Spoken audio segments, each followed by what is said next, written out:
भागवती गंगा परिवार में आप सभी का स्वागत है। सभी मित्रों को जय जय श्री राधे। तो आज हम एक बहुत छोटे से टॉपिक पर चर्चा करने वाले हैं कि धर्म क्या है और अधर्म क्या है। क्योंकि आज हम सभी यह समाज में देख रहे हैं कि बहुत से लोग जिन्होंने धर्म की अपने अपने अनुसार व्याख्या की है, वह धर्म के नाम पर स्वयं तो अधर्म करते हैं और दूसरों को धर्म की व्याख्या करके सुनाते हैं। उदाहरण के लिए आप बौद्ध को देखिए। जो बौद्ध धर्म के लोग हैं, जो उनके भंते लोग होते हैं, जो अहिंसा के बहुत बड़े पुजारी हैं, जो कहते हैं कि किसी जीव और जंतु को मारना नहीं चाहिए, यह बहुत बड़ा अधर्म होता है। वही भंते लोग जो हैं, उनका एक वीडियो वायरल हो रहा है जिसमें आप देख सकते हैं कि वो लोग बैठकर मुर्गे की टांगें और नॉन वेज खा रहे हैं।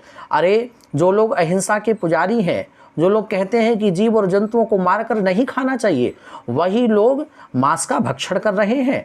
तो इनके नज़रों में धर्म क्या है और अधर्म क्या है, ये अलग ही है। और ये आपको व्याख्या करके कुछ और समझ आते हैं।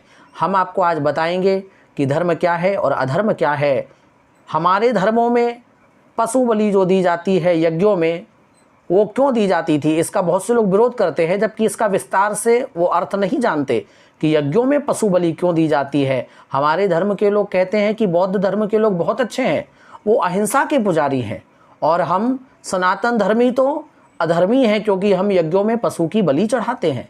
तो आइए, सबसे पहले तो मैं आपको प्रमाण देता हूँ भागवत जी के ग्रंथ से ही। 6वें स्कंद में एक श्लोक आता है अजामिल उपाख्यान में, वहाँ दिया गया है कि धर्म क्या है और अधर्म क्या है। पहले समझें। वेद प्रणिहितो धर्मो ह्यधर्मस्तद विपर्ययः वेदो नारायणः साक्षात् स्वयंभूरिति शुश्रुम। वेद प्रणिहितो धर्मो ह्यधर्मस्तद विपर्ययः वेदो नारायणः साक्षात् स्वयंभूरिति शुश्रुम। कहते हैं वेद जिसको धर्म बताता है वही धर्म है। वेदों में जिन कर्मों का निरूपण किया गया है, जिन बातों को वेदों में बताया गया है, वह सब धर्म है, और जिन बातों का वेदों में निषेध किया गया है वही अधर्म है। तो वेद में धर्म और अधर्म की विस्तृत व्याख्या की गई है। अब जब हम लोग ये जान चुके हैं कि वेद में जो लिखा है वही धर्म है और जो वेद में नहीं लिखा है वो अधर्म है, फिर भी हम लोग धर्म और अधर्म को आज तक नहीं समझ पाए। हमारे यहाँ पर एक प्रथा थी पहले कि यज्ञ में पशु की बलि देते थे। तो हमारे यहाँ के लोग कहते हैं कि हमारा सनातन धर्म बेकार है क्योंकि हमारे यहाँ यज्ञ में पशुओं की बलि दी जाती है। ये बात किस समय की है? यह बात उस समय की है जब हमारे सनातन धर्म में कुछ ऐसे लोग थे जो भक्ष जो मांस मदिरा का सेवन करते थे, पशुओं को मारकर उनका मांस खाते थे। तब हमारे पूर्व आचार्यों ने इस बात को ध्यान में रखते हुए यह विधि बनाई कि यज्ञों में एक दिन पशु की बलि चढ़ाई जाएगी। क्यों? इसके पीछे एक बहुत बड़ा रीजन था। उनका यह मानना था, उनका यह विचार था कि यह लोग वैसे तो नित्य प्रति पशुओं को मारकर इनका मांस खाते हैं, किंतु यदि हम इनको कहेंगे कि आपको यज्ञ करना है तो यज्ञ 7 और 9 दिन से कम का होता नहीं, या तो साप्ताहिक होगा या 9 दिवसीय होगा या 1 महीने का होगा। कोई भी यज्ञ करें तो जब तक यज्ञ करते हैं तो उसमें कुछ प्रतिबंध लगाए जाते हैं रूल्स के अकॉर्डिंग। जैसे कहते हैं कि यज्ञ चलेगा, अनुष्ठान होगा तो नख नहीं काटेंगे, केस नहीं काटेंगे, ब्रह्मचर्य का पालन करेंगे। इसी प्रकार से वहाँ कहा जाता है कि मांस का सेवन नहीं करेंगे, मदिरा का पान नहीं करेंगे। तो आचार्यों ने विचार किया कि जब हम यज्ञ करेंगे तो कम से कम 9 दिन 10 दिन के लिए जो नित्य प्रति मांस का भक्षण करता है वो इस मांस के भक्षण से दूर हो जाएगा, और 9-10 दिन के बाद में जब यज्ञ संपूर्ण होगा तो उसमें बलि का विधान इसलिए बनाया ताकि एक दिन बलि देगा, 9-10 दिन इनसे दूर रहेगा, एक दिन बलि देगा। क्योंकि किसी कार्य को या किसी बुरी आदत को हम एकदम से नहीं छुड़ा सकते, धीरे धीरे छुटाई जाती है। जैसे कोई स्मोकिंग बहुत करता है तो एकदम नहीं छूटेगी। पहले भाई अगर कोई नित्य प्रति पीता है दिन में 10 सिगरेट, तो पहले क्या करेगा? पहले 5, फिर उसके बाद 3, फिर 2, फिर 1 पर आएगा। इसी प्रकार से जिनकी हैबिट है, जिनकी आदत है नित्य प्रति मांस भक्षण करने की, वो एकदम से नहीं छोड़ सकते। इसलिए पूर्व आचार्यों ने 9-10 दिन तक तो उनसे यज्ञ कराया, उनको नियमों में बांध दिया। अब उनका कभी कभी तो मन करेगा पशु हिंसा करने का, तो उन्होंने एक दिन बनाया यज्ञ पूर्णाहुति में कि भाई बलि दी जाएगी। और धीरे धीरे आचार्यों को पता था कि पहले एक दिन करेंगे, फिर धीरे धीरे अरुचि हो जाएगी तो यह एक दिन भी बलि चढ़ाना बंद कर देंगे और यह जो कुप्रथा है वह बंद हो जाएगी। ये हमारा सनातन धर्म है, जिसकी हर सोच के पीछे कोई अच्छी सोच छिपी हुई है, जिसके हर कार्य के पीछे कोई अच्छा उद्देश्य है। लेकिन वहीं पर ये भंते लोग, जहाँ बौद्ध समुदाय के लोग जो कहते हैं अहिंसा परमो धर्म, और अहिंसा परमो धर्म कहने वाले लोग, इस सिद्धांत को मानने वाले लोग क्या करते हैं, आप नेपाल में जाइए और नेपाल में जो भंते लोग रहते हैं, जो बौद्ध धर्म को मानने वाले हैं, वहाँ छोटे छोटे खेत होते हैं पहाड़ों पे, तो वहाँ छोटी छोटी सी गाय पालते हैं, छोटी छोटी बकरी पालते हैं और उनको कभी बांधते नहीं हैं, उनको खुला ही विचरने देते हैं।